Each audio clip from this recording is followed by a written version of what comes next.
यह China radio international है। आप सभी का चीनी कहानी कार्यक्रम में स्वागत है। आज के इस कार्यक्रम में मैं आपको सुनाऊंगी कहावतों से जुड़ी एक और कथा, जिसका शीर्षक है होशियार बचपन। चीनी भाषा में इसे श्याओशि लियाओ लियाओ कहा जाता है। इसमें श्याओशि का मतलब है बचपन, जबकि लियाओ लियाओ का अर्थ है होशियार। ईसा पूर्व 6ठी शताब्दी में चीन में कन्फ्यूशियस नाम का एक विश्वविख्यात दार्शनिक और शिक्षा विशेषज्ञ का जन्म हुआ। उसने जिस कन्फ्यूशियस शास्त्र का प्रवर्तन किया, वह 2000 से अधिक साल लंबी पुरानी चीनी संस्कृति का सबसे अहम भाग बन गया। चीन के सामंती समाज में सभी शासक कन्फ्यूशियस शास्त्र को परंपरागत और प्रामाणिक विचारधारा मानते थे। इसी के कारण कन्फ्यूशियस परिवार भी चीन में एक नामी खानदान रहा। कन्फ्यूशियस की उत्तरवर्ती संतानों में भी अनेक प्रसिद्ध व्यक्ति उभरे। उसका 20वीं पीढ़ी का परपोता खोंगरोंग चीन के इतिहास में एक मशहूर व्यक्ति माना जाता है। खोंगरोंग के बचपन की एक कहानी भी बहुत लोकप्रिय है।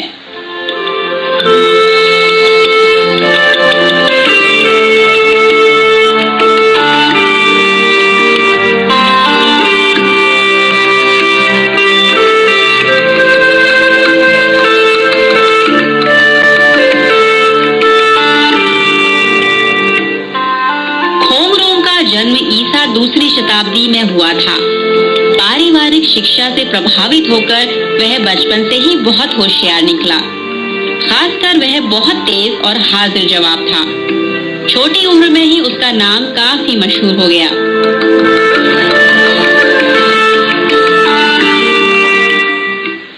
10 साल की उम्र में वह पिता के साथ तत्कालीन राजधानी लुओयांग में स्थानीय पदाधिकारी ली युएन ली से मिलने गया।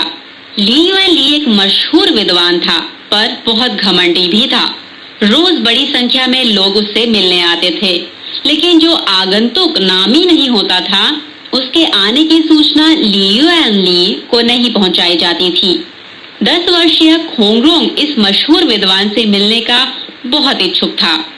एक दिन वह ली युएन ली के भवन के पास गया और उसके चौकीदार से ली युएन ली से मुलाकात करने की अपनी इच्छा व्यक्त की। चौकीदार ने जब देखा कि वह एक बालक है, तो उसे भगाने की कोशिश की। स्थिति भांपकर खोंगरोंग को तुरंत एक चाल सूझी। उसने चौकीदार से कहा कि वह ली युएन ली का एक रिश्तेदार है। ली युएन ली जरूर उससे मिलेंगे। चौकीदार ने खोंगरोंग के आगमन की खबर ली युएन ली तक पहुंचाई। सुनकर ली युएन ली को बहुत ताजुब हुआ कि उसका ऐसा कैसा एक रिश्तेदार है, इसलिए उसने खोंगरोंग से मुलाकात करने का निश्चय किया। खोंगरोंग अंदर आया। ली युएन ली ने उससे पूछा कि तुम्हारा मेरे साथ क्या रिश्ता है। खोंगरोंग ने कहा कि मैं कन्फ्यूशियस की उत्तरवर्ती संतान हूँ। आप लाओ त्से के वंशज हैं। यह सर्वविदित है कि कन्फ्यूशियस ने कभी लाओ त्से से शिष्टाचार के बारे में शिक्षा ली थी। उन दोनों में गुरु शिष्य का संबंध था। इसी के आधार पर मैं और आप पुराने रिश्तेदार हैं। असली बात यह थी कि चीन के इतिहास में कन्फ्यूशियस और लाओ त्से एक ही जमाने के लोग थे। लाओ त्से भी सुप्रसिद्ध दार्शनिक था, जो चीन के ताओ धर्म का प्रवर्तक माना जाता है। लाओ त्से का असली नाम ली तान है।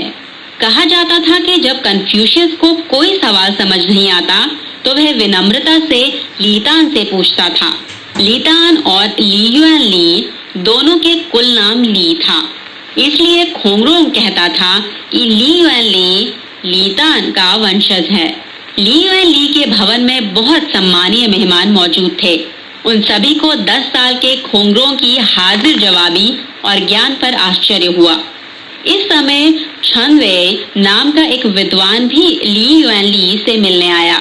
छन वेई भी काफी नामी विद्वान था। वह खोंगरोंग की होशियारी को महत्व नहीं देता था। उसने खोंगरोंग के सामने कहा कि बचपन में होशियार है, बड़ा होने पर निकम्मा भी हो सकता है। तेज खोंगरोंग ने तुरंत इसका जवाब देते हुए कहा कि मैं समझता हूँ कि श्रीमान छन वेई आप बचपन में जरूर होशियार रहे होंगे। खोंगरोंग के इस जवाब का मतलब था कि chen Wei अब एक निकम्मा व्यक्ति है। खोंगरोंग के इस जवाब ने chen Wei को बड़ी दुविधा में डाल दिया और उसके मुंह से कुछ देर तक एक शब्द भी नहीं निकल पाया।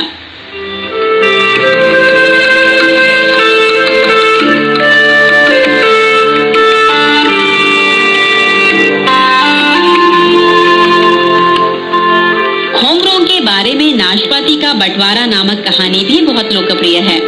इस कहानी के अनुसार बचपन में खोंगरोंग जब अपने परिजनों के साथ नाशपाती खाता था तो वह सबसे बड़ी वाली नाशपाती को बड़े लोगों को देता था और खुद सबसे छोटा वाला खाता था, जो बहुत शिष्ट और समझदार तरीका था।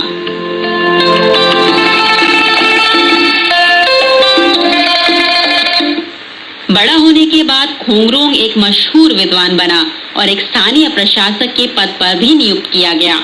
किंतु उसके जीवन काल में चीन विभाजित हुआ था और चीन के इतिहास में मशहूर त्रिराज्य काल संपन्न होने की कगार पर था।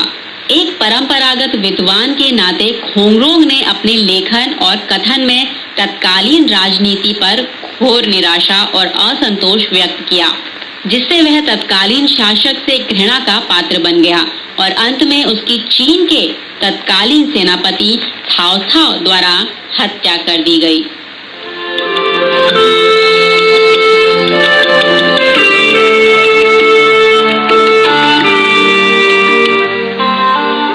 तो दोस्तों, अभी आपने सुनी प्राचीन चीन के एक विद्वान खोंगरोंग के बचपन की कहानी, जिसका शीर्षक है होशियार बचपन। इसे चीनी भाषा में स्याओशी याओ लियाओ कहा जाता है। इसमें स्याओशी का मतलब है बचपन, जबकि लियाओ लियाओ का अर्थ है होशियार।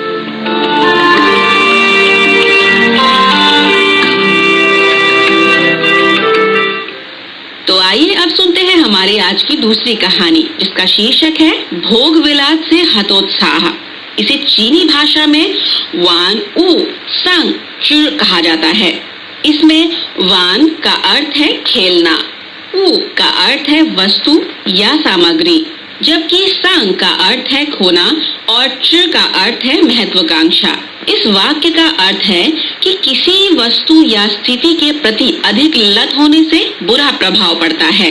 तो आइए दोस्तों, सुनते हैं यह कहानी।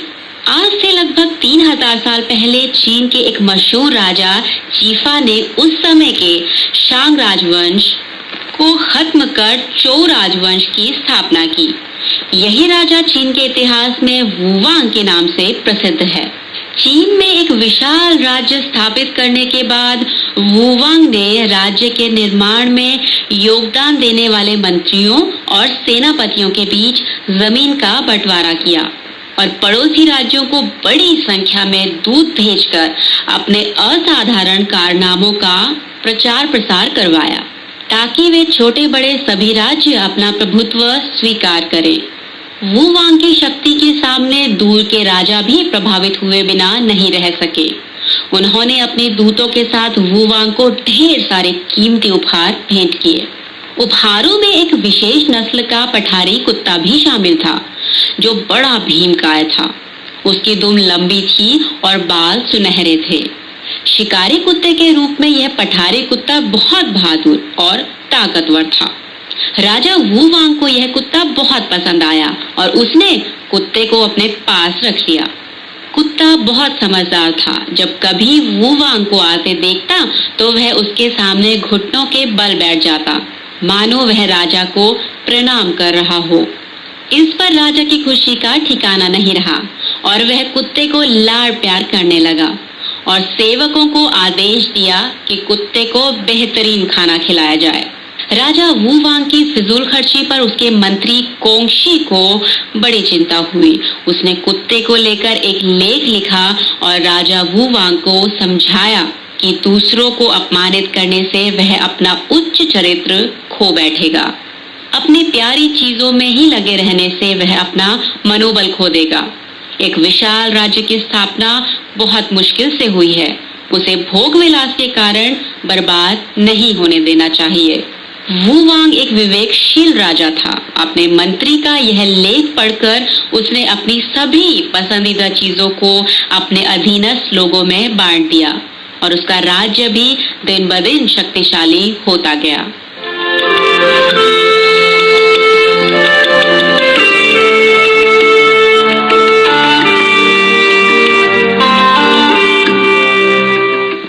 श्रोता दोस्तों, अभी आपने जो नीति कथा सुनी उसका नाम था भोग विलास से हतोत्साह।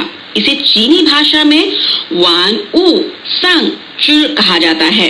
इस नीति कथा से यह सीख मिलती है कि कोई भी भोग विलास में डूब जाता है तो उसका अंत जरूर होता है। तो आइए दोस्तों, सुनते हैं एक और कहानी जिसका नाम है 7 कदमों में कविता रचना। इसे चीनी भाषा में ची पू छंगशी कहा जाता है।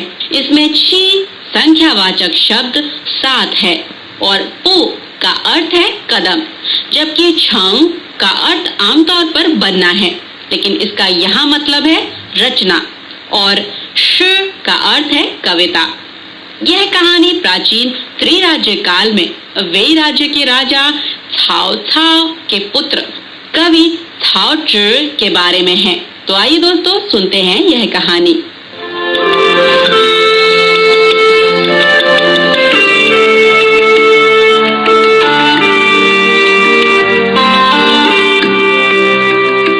चीन के इतिहास में त्रिराज्य काल यानी 220 से 280 ईस्वी वर्ष तक के समय में cao cao का परिवार अत्यंत मशहूर था। पिता cao cao एक महान सैन्यविद्य और कवि थे। उनके 2 पुत्र cao pi और cao zhi भी प्राचीन चीन के जाने माने साहित्यकार थे, लेकिन साहित्य की दृष्टि से तीनों पिता पुत्र में से cao zhi का नाम सबसे ऊंचा है। पिता cao cao ईस्वी 2री शताब्दी के त्रिराज्य काल के वेई राज्य का संस्थापक और राजा था। अपने युद्ध काल के दौरान उसने कई कविताएं लिखी जो चीन के प्राचीन साहित्य इतिहास में काफी लोकप्रिय हैं।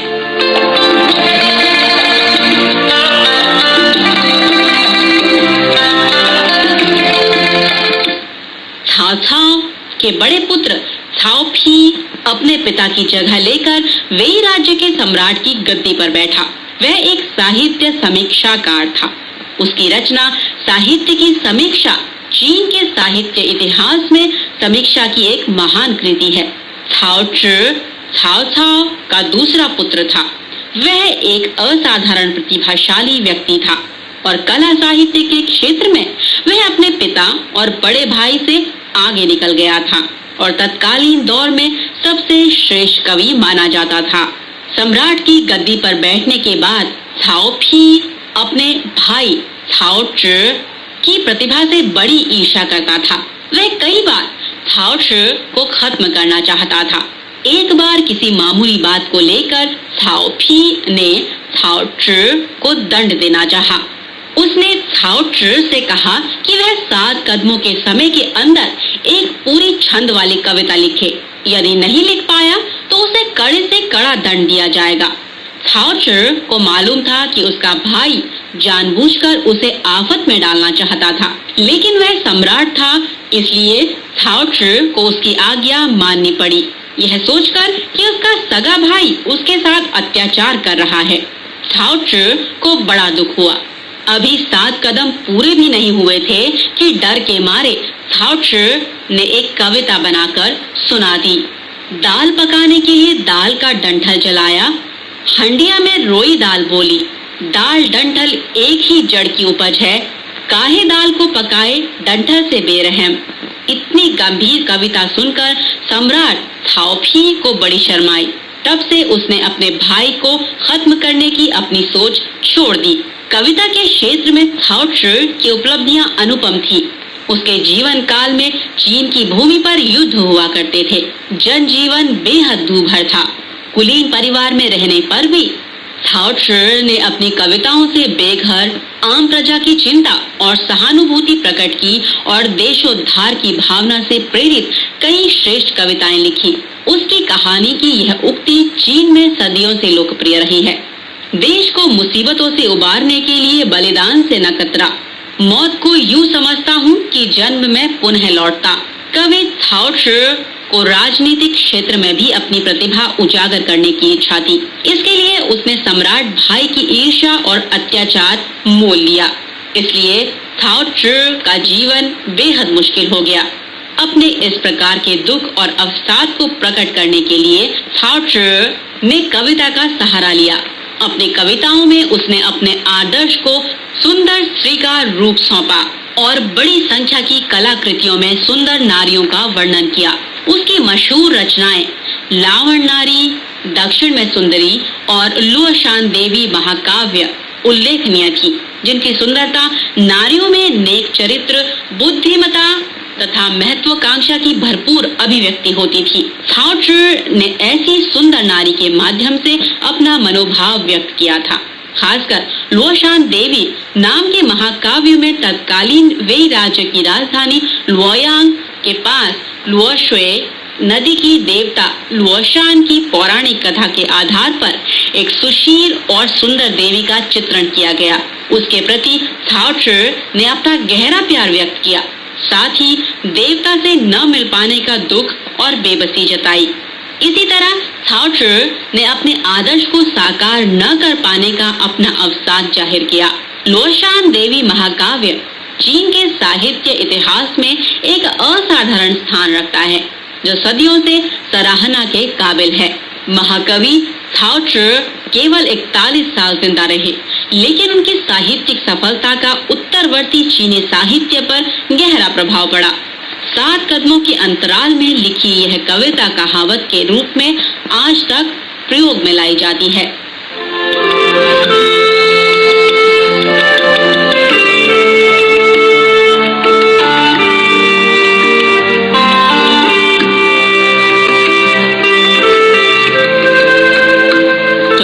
अभी आपने सुनी चीन के त्रिराज्य काल यानी 220 से 280 ईस्वी वर्ष के समय में वेई राज्य में सुप्रसिद्ध कवि थाओ ज़ू के बारे में एक कहानी, जिसका शीर्षक था 7 कदमों में कविता रचना। इसे चीनी भाषा में शीपू छांगशी कहा जाता है। तो अगले अंक में फिर होगी आपसे मुलाकात एक नई कहानी के साथ। तब तक स्वस्थ रहिए, मुस्कुराते रहिए, रखिए अपना ध्यान और दीजिए अपनी दोस्त और होस्ट लीला भट्ट को इजाजत। नमस्कार, बाय बाय, जय जय।